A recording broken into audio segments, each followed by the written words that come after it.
Yesterday, he had a job. Today, he has nothing. This is the story of the most important 24 hours of your life. Because the day after you get laid off, that single day, decides whether you collapse or whether you level up. Let's dive into what happens. Imagine this. The termination meeting ends. The shock is real. You're packing your desk, a box in your hands, walking out into the rain. It feels like a movie, and you're the main character in a tragedy. The first thing that hits you when you get home is the silence. No emails chiming, no meetings to prepare for, no purpose. Suddenly, your own brain becomes your worst boss, replaying every mistake, every missed opportunity. What did I do wrong? What will people think? And this is the moment right here where most people lose the game before it even begins. This is the first path, the one I call panic mode.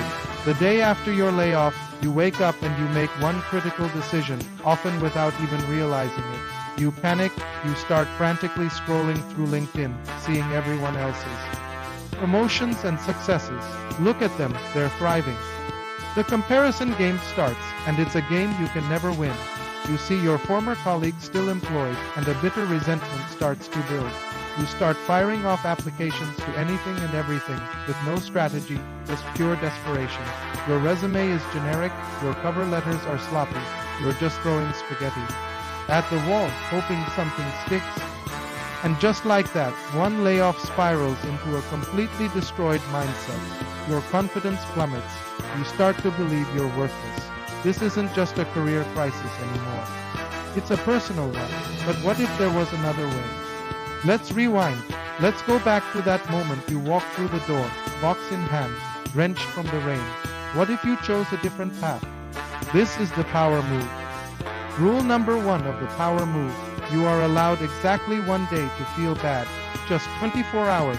Be sad, be angry, grieve the loss of your job, your routine, your work friends. Eat the ice cream, watch the sad movie. Do whatever you need to do to process the initial shock. This is not weakness.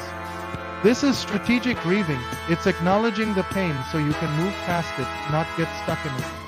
The next morning, the clock resets. Now we move. Most people just lose jobs.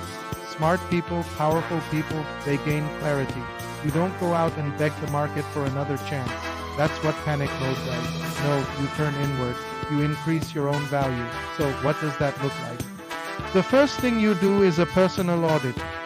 You take out a pen and paper, not a laptop. Something about writing by hand makes it more real, and you list everything.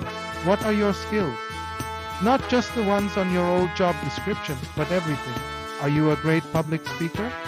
Do you secretly build amazing spreadsheets for your personal budget? Are you the person friends come to for advice? Write it all down. Then you ask the hard question. Where are the gaps? What skills are in high demand in your industry right now that you don't have? Be brutally honest with yourself. This isn't about feeling bad. It's about identifying opportunities for growth. Once you have your list, you create a simple upgrade plan. Maybe it's a 2-week online course on a new software. Maybe it's reading 5 key books on a subject you need to master. Maybe it is reaching out to 3 people in your network who are experts in an area you are weak in, just to learn from them. The goal here isn't to become a master overnight. The goal is to start building momentum. Each small skill you add makes you a little bit stronger, a little more valuable, while you're upgrading your skills. You start working on your visibility. Panic mode sends out 100 desperate, generic applications. The power move understands that visibility creates opportunity. You start by updating your LinkedIn profile, not just with a new open to work banner, but with a powerful summary of who you are and the value you bring.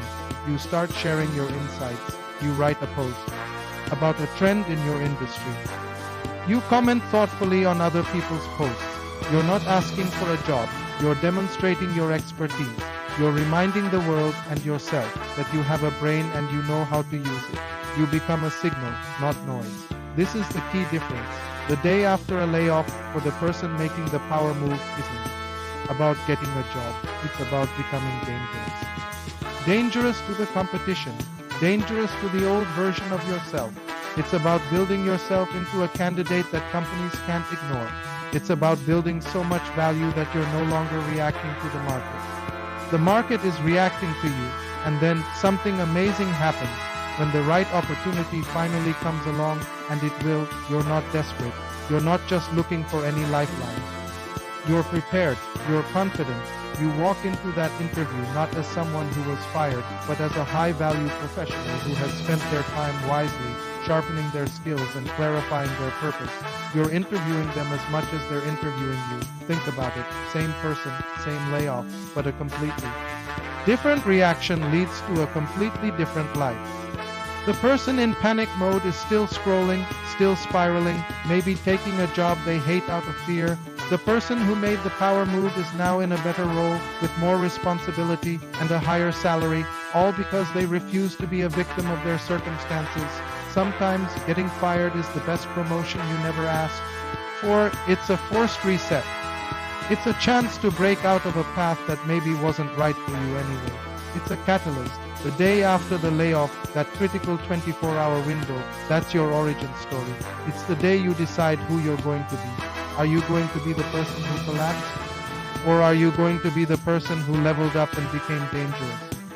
So let me ask you, if you've been through this, what did you do the day after? Share your story in the comments. Your experience could be the power move someone else needs to see today. Thanks for watching, and don't forget to subscribe for more content to help you level up in your career and life.